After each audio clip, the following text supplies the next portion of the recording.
wrestling. Let's talk about Nigerian wrestling. What's been going on here? I mean, we've heard the story of them. I mean, we've been talking about wrestling in the sense that some of those athletes, wrestlers across Nigeria have been competing in different major tournaments and all that. But then they're supposed to be going for a major championship. And, well, they may not just be going there because that championship is starting from March 26th to 31st and due to, you know, the regular lack of funds. Cecilia, I mean, you already know this is my list on favorite part of the show when we have to talk about Team Nigeria across any sport and struggling to attend international An African championship in Tunisia. I mean, the senior championship. I don't like talking right about here it. in Tunisia. It's not really far. But we'll be talking with the president this morning, talking about Daniel Gali. What's the update? I mean, the ministry promised to sponsor some athletes and all that. They need about $6,000, right, for this trip, and they're not getting anything close to it at all. But you'll be telling us more, how much they've gotten and what's the updates, and if they can really go and all that. Good morning. Welcome to the program. Good morning, and thanks for having me on your program. Yeah, it's good to have you. What's the update right now? Are the athletes still going, the wrestlers, are they still going to Tunisia for the African Senior Championships? Yes, a couple of days ago, which was the deadline, the minister and the permanent secretary and the minister of sports came to our rescue at the very end, and they promised to fund about 18 athletes to the tournament. So we're hopeful that we'll take a minimum of 18 athletes to that tournament. We're hoping we'll also be able to fundraise and add another 5 and take between 23 and 25 athletes to the African Championships. How close is this one that you're talking about now, hoping to get funds to add more athletes to it? Because we know that 18 is really not enough, knowing that next year is, of course, the Olympic Games. All African Games also coming up, and Nigeria, having won the one they hosted in Port Harcourt, they obviously want to maybe win this one and defend the title. Yeah, you know, we hosted the tournament last year in Port Harcourt and had all weight classes. We had 90 athletes compete for Nigeria. But because of the situation right now, I think we'll go with our best athletes in the 20 weight classes, and hopefully those 20 will have an opportunity to go to the World Championships and compete to qualify for the Olympics coming up next year. I really want to use this opportunity to thank the minister and the permanent secretary for coming to our rescue at the very end. Even though it's been quite traumatic, and we're running around trying to get the needed funds to register them. But at least the assurances that when money is available, they will offset the expenses is enough for us.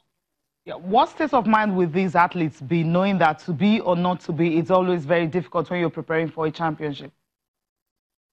It's traumatic. I mean, athletes should have that rest of mind. You know, if they're going to a tournament, they shouldn't be worried about whether there will be funds for them, whether the allowances will be paid, whether they can even actually be in a training camp before a major tournament like this.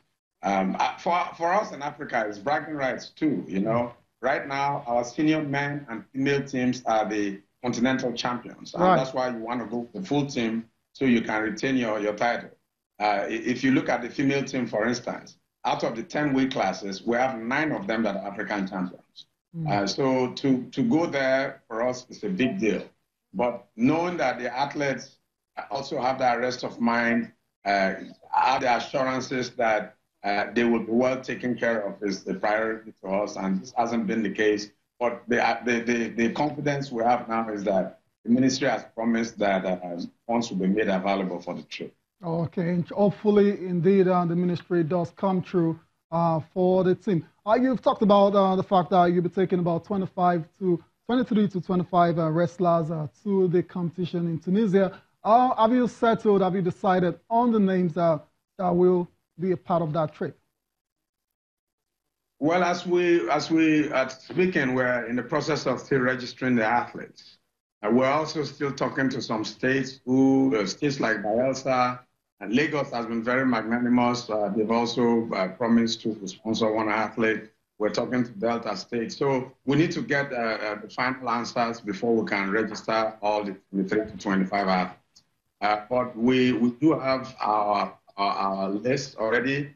We have about 15 that registered, and over the next day or two, we're hoping to register the last 7 or 8 of them. So I think the press will have the full list of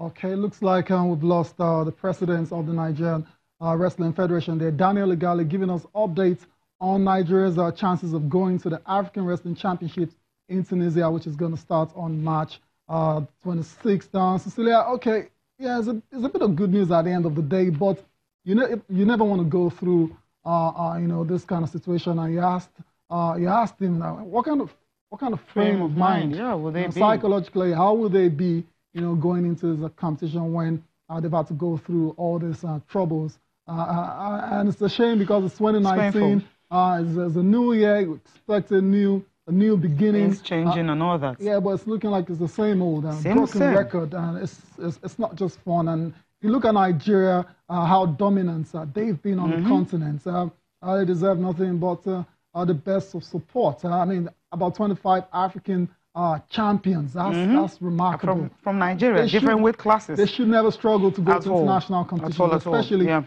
especially when it's on the continent. Yeah, absolutely. And hopefully if they can go for this one and you have more athletes, because the World Championship in Kazakhstan, they also is going to serve as qualifier. Chances of going to Tokyo will be reducing if they don't go. So that's how massive it is for all wrestling for now. Talk about golf now. Georgia Obo. I mean, what she says she's not giving up.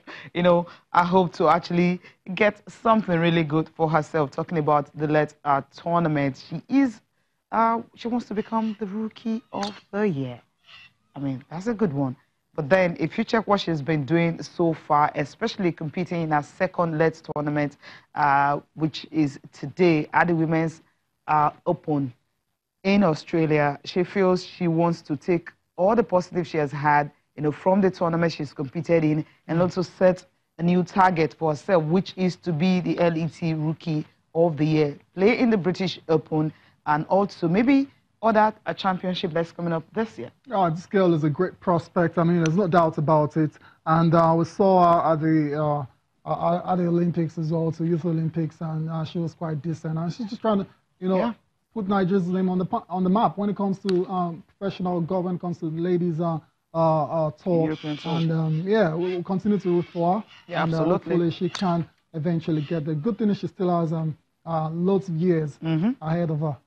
And this year, her target is just to be in the top 500 in the world, if she can, especially at the Ladies European. So let's hear from her. Well, some of the major challenges I do have will definitely be experience. A lot of golf courses I'm playing are new to me, but at the same time, I put the work in and I can only do my best and leave the rest to God. Well, I intend to overcome these challenges by putting more work into my golf game, and through the grace of God, being able to play more competitions throughout the year, and just having the patience to make the right decisions at the right time. At the end of 2019, I see myself in the top 500 on the Rolex rankings, in position for the 2020 Olympics. I would like to say that I think it's been a great opportunity to play on the Sunshine Ladies Tour. They have some great events. I've learned so much, I've improved in my golf, and I am now ready to tackle on with the rest of my season.